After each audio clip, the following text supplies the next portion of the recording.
Olá pessoal, vamos fazer aqui uma viagem na biologia e o nosso tema de hoje é célula, ok? Então a nossa aula e nossas próximas aulas serão, o tema central será esse aqui, célula. Então vamos conhecer as células, os tipos, né? Então vamos ver tudo isso aí. Eu sou o professor Leonardo Fernandes e aí nós vamos trabalhar as células, ok? A nossa unidade temática é essa aí. Então citologia, o que é citologia? Citologia é a parte da biologia que estuda as células. A célula é a unidade de constituição dos seres vivos. Então, seja um animal, uma planta, um fungo, uma bactéria, um micro-organismo qualquer, então a célula é ela que constitui um organismo vivo. Existem alguns organismos que têm apenas uma única célula, uma bactéria, por exemplo, tem uma única célula no seu corpo. E outros organismos que têm várias células, como é o nosso caso. Nós temos trilhões de células no nosso corpo. Então, células são compartimentos vivos que formam a nossa matéria viva. Ok? Então, está aqui. Ó. A célula é a unidade fundamental dos seres vivos. A citologia é a parte da biologia que se preocupa somente com o estudo das células. E aí, a célula é a unidade fundamental dos seres vivos. Aqui, uma estrutura básica, né, de uma célula. E aí nós temos aqui, ó, a região que delimita o espaço interno, que envolve, que protege a célula, que é a membrana plasmática. E aqui dentro tem aqui o citoplasma, toda essa região aqui, ó, que tem essas estruturas, né, que nós vamos ver cada uma delas aí, para que servem, ok? Então aqui é o citoplasma, a região que preenche o espaço interno da célula, e o espaço mais central, que é o núcleo. É no núcleo aonde estão, pessoal, as moléculas de DNA. É o DNA. O DNA, aquela famosa molécula, né, que tem até aquele exame lá de paternidade, chamado de exame DNA, que muitos de vocês já ouviram falar disso aí. Então, são as moléculas aqui dentro que são estudadas, né, para uma infinidade de coisas, inclusive para se detectar a paternidade. Enfim, então o núcleo é essa região central de uma célula aí, de uma célula eucariótica. Nós vamos ver, né, os tipos de células depois, vocês vão ver que nem toda célula tem esse núcleo aqui organizadinho desse jeito aí, beleza? Então vamos lá, vamos seguir.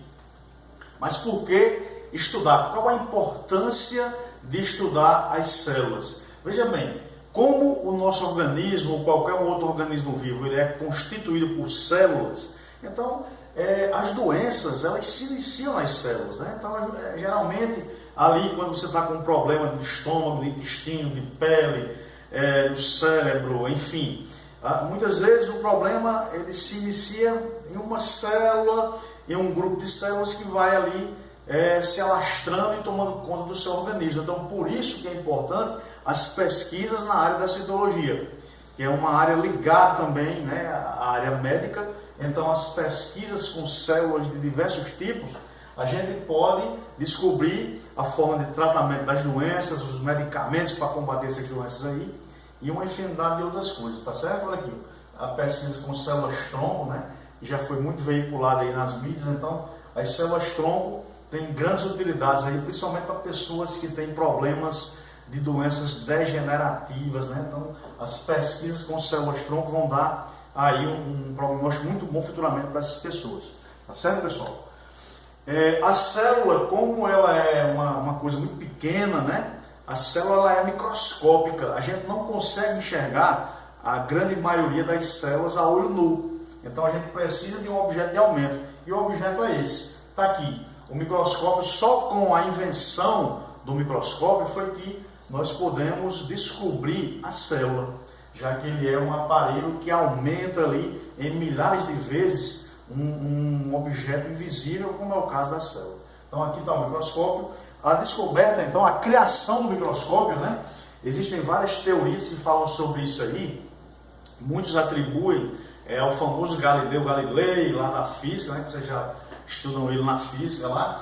E também um dos pais aí, um dos inventores do microscópio, é esse cidadão aqui, o Anton van Leeuwenhoek. Né? Então, Anton van Leeuwenhoek, ele era um vendedor de tecidos, né? Mas ele era um curioso da natureza. Ele vivia estudando, analisando plantas, animais, enfim. E ele tinha uma habilidade tremenda em polir lentes de cristais. Por quê? Porque como ele trabalhava com tecidos, ele precisava de uma lente, né, de uma boa lente, para poder observar bem a fibra daquele tecido, para que ele pudesse vender, né? E aí ele, manuseando as lentes, ele construiu o seu microscópio, que é esse microscópio aqui. Aqui está ele em tamanho maior, aqui está ele aqui no tamanho real, né? Ele tinha alguns centímetros aí de tamanho, e com esse microscópio ele conseguiu, por exemplo, foi o primeiro a visualizar os micro-organismos, né? Bactérias. Então, por isso ele é conhecido como o pai da microbiologia. Por quê? Porque ele foi um dos primeiros, né, a visualizar bactérias, micro-organismos, micróbios, né? Tá certo, pessoal? Então tá aí o microscópio de Anthony van Leeuwenhoek, tá ok? E aí, lá no século XVII, né, também um contemporâneo aí de Leeuwenhoek, veio Robert Hooke, um cientista inglês. Robert Hooke, ele foi quem criou a palavra célula. Ele foi quem criou essa palavra. A palavra célula vem do latim, célula. Célula, só que em latim ela tem aqui 2L, tá certo? Célula em latim significa pequeno compartimento. E por quê? Por que ele deu origem a essa palavra? Porque foi o seguinte, Hooke, ele, como ele era conhecido, né, em 1963, ele manuseando um simples microscópio, né, um microscópio composto. Esse microscópio aqui, um microscópio muito antigo, mas que já tinha uma tecnologia bem parecida com os que são utilizados hoje em dia. Então esse microscópio é um microscópio composto. Por que ele é composto? Porque ele tem duas ou mais lentes. Ele tem aqui uma lente ocular, que é onde a gente coloca o olho para observar o material, e aqui a lente objetiva, que fica já próximo ao material a ser observado. Então o Hooke, ele retirou um pedaço da entrecasca de uma árvore. O pedaço da entrecasca, né? Tem a casca da árvore, aquela camada lá de células mortas que protege lá o caule do vegetal, e quando você tira a casca, tem a entrecasca. Então a entrecasca, que em muitas plantas aí, é chamada de cortiça. Ele pegou esse pedaço de cortiça lá da entrecasca e levou ao microscópio para observar. O que foi que ele viu? Ele viu essa imagem aqui. Então aqui é a imagem vista por Hooke na época. Ele viu pequenos compartimentos aqui, ó, que formavam todo aquele material vegetal. E ele então deu o nome, né, de célula. Como eu disse, célula significa pequeno compartimento, que foi o que ele havia observado aí. Tá certo? Pessoal, Hooke, na verdade, observou células vegetais mortas. Por quê? Porque tanto na casca da árvore como na entrecasca são regiões da planta que são formadas por tecido vegetal morto. Então, na verdade, aqui o que ele viu são espaços vazios, né, constituídos apenas por um resto de parede celular das células que existiam aqui nesse material. Na verdade, aí não eram mais células vivas que ele observou, e sim somente os espaços que eram ocupados por elas, ok? Então foi ele que criou esse nome aí lá no século XVII, tá certo? E aí a evolução, né, dos estudos, a gente está vendo aqui a história da evolução dos estudos em torno das células. Robert Brown, que era um botânico escocês, lá no século XVIII, XIX, né? Mas aí, mais precisamente lá no século XIX, no ano de 1820, Robert Brown descobriu o núcleo. Ele observando vários tipos de células, né? Ele observou o seguinte, que a célula havia lá no seu interior um pequeno corpo que ele deu o nome de núcleo. Uma descoberta, né, para a época, uma descoberta aí bem extraordinária. Ainda não se sabia o que havia dentro dele. Ele apenas deu o nome de núcleo a um pequeno corpo que ele viu dentro de várias células aí, tá certo? E a evolução continua. Matthias Schleiden, que é um alemão, um botânico também, um botânico alemão, lá no século XIX, em 1838, ele disse o seguinte: a célula é a unidade básica de todas as plantas. Então ele era um botânico alemão. Botânico é aquele profissional, né, na área da biologia que estuda somente plantas. Então ele disse que a célula é a unidade básica de todas as plantas. E aí a evolução na história continua. A gente vê agora Theodor Schwann. Theodor Schwann também um alemão, só que ele era um zoólogo, né? Ele já era ligado ao estudo dos animais. Então, em 1839, ele disse o seguinte: ele estendeu então o conceito de Mathias, né? Dizendo o seguinte, que a célula ela é a unidade básica de todos os animais. Então, Mathias havia dito antes que a célula era a unidade básica das plantas, e ele estendeu então esse conceito, dizendo que a célula é a unidade básica de todos os animais. Pessoal, aqui dava início, aqui no século XIX, né, em meados do século XIX, dava início o que foi conhecido como teoria de Schleiden, né, e Schwann, que é a teoria celular, que diz que todos os seres vivos são formados por células. A teoria celular, conhecida também por teoria de Schleiden e Schwann. Então vamos lá, continuando aqui. Mas aí de onde vinham as células, né? Nós já sabemos que a célula é a unidade dos organismos vivos. Ela foi descoberta através de um aparelho de aumento, que é o microscópio. Mas de onde vinham as células, né? Está aí a grande dúvida. Vamos saber onde é que elas vêm. Olha aí. Então o cidadão Rudolf Virchow, lá no século XIX, em 1858, ela afirmou que toda célula, esse cidadão aqui, ele era médico, né? Ele era um médico alemão também, tá ok? Então ele afirmou o seguinte, que toda célula provém de outra já existente. Ele dando aqui a ideia de que? Da capacidade de reprodução das células, tá certo? Então toda célula provém de outra já existente. Ele já sinalizou para isso aí, que as células elas conseguem se reproduzir. E aí ele disse também outra afirmação que para a época bem ousada, né? Nessa época os estudos ainda estavam aí sendo construídos em torno disso aí. Então ele disse também o seguinte, que as doenças seriam consequência de problemas nas células, como eu já havia dito no início, né? Então ele já fez essa previsão aí, de que as doenças elas têm origem nas células. Tá ok, pessoal? Então vamos lá. E aí a famosa teoria celular, que ela foi desenvolvida lá no século XIX, e foi sendo aperfeiçoada, né? Ela teve início no século XIX e foi sendo aperfeiçoada por vários estudos de vários cientistas, vários pesquisadores. E aí o fundamento principal, o princípio básico da teoria celular diz isso aqui, ó.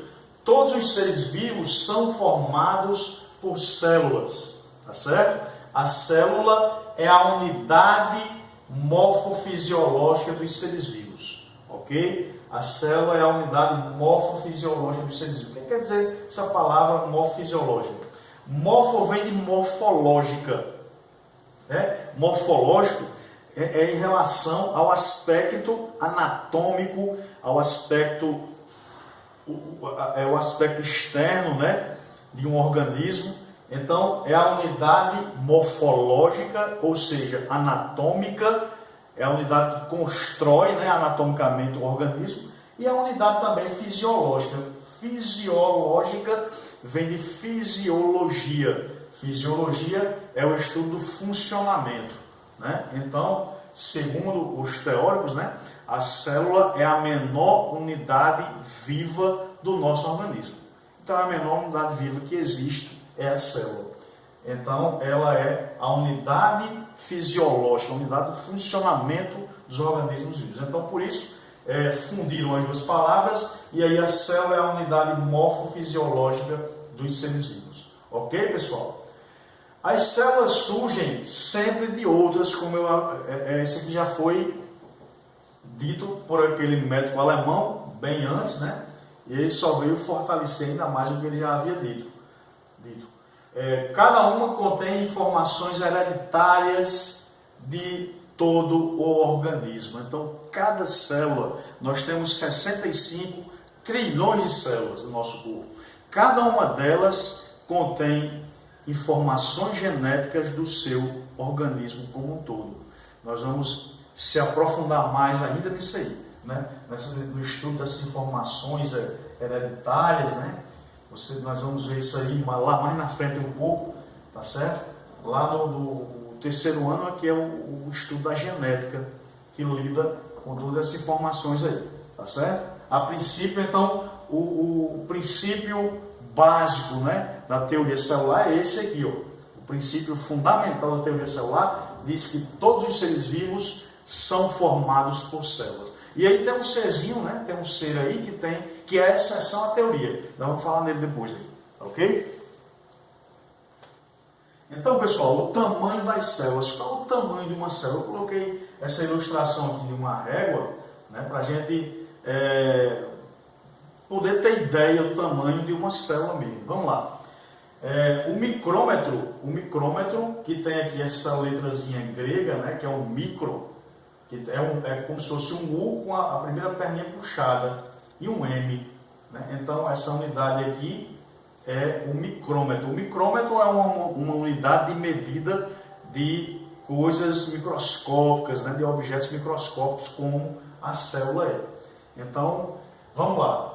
Um micrômetro vale 0,001 milímetro. Vamos lá, vamos imaginar aqui. O micrômetro, ele é a milésima parte de um milímetro. Vamos lá, aqui nós temos aqui uma régua, entre o 1 e o 2, aqui é o espaço de 1 centímetro, né? Então, quem tiver uma réguazinha em casa, vai acompanhando aí. Então, aqui 1 centímetro, é o espaço de um número desse para outro. E 1 centímetro é formado por 10 milímetros, não é isso? Um espaçozinho desse aqui para esses dois tracinhos aqui, menores, é 1 milímetro, ok? Então, se você imagine você aí, né, um objeto qualquer do tamanho de 1 milímetro, que tem 1 milímetro aqui de tamanho. Aí você pega esse objeto e divide esse objeto em 1000 partes, tá certo? Em 1000 partes, né? Praticamente até é impossível a gente fazer isso aí. A gente pegar aí um grãozinho de areia minúsculo e você dividir ele em 1000 partes, né? Então, uma parte dessa aí, que é a milésima parte do milímetro, essa milésima parte equivale a 1 micrômetro, tá certo? Então, qual o tamanho das células? As células variam, né? Uma célula animal, uma célula do nosso organismo, por exemplo, o tamanho dela varia entre 10 e 20 micrômetros, tá certo? Mas no geral esse tamanho, ele varia, a variação é até maior, né? Células animais, células vegetais, no geral elas medem de 10 até 100 micrômetros, tá certo, pessoal? Até 100 micrômetros, ok? O nosso olho humano, ele tem um poder de resolução, né? De enxergar objetos pequenos.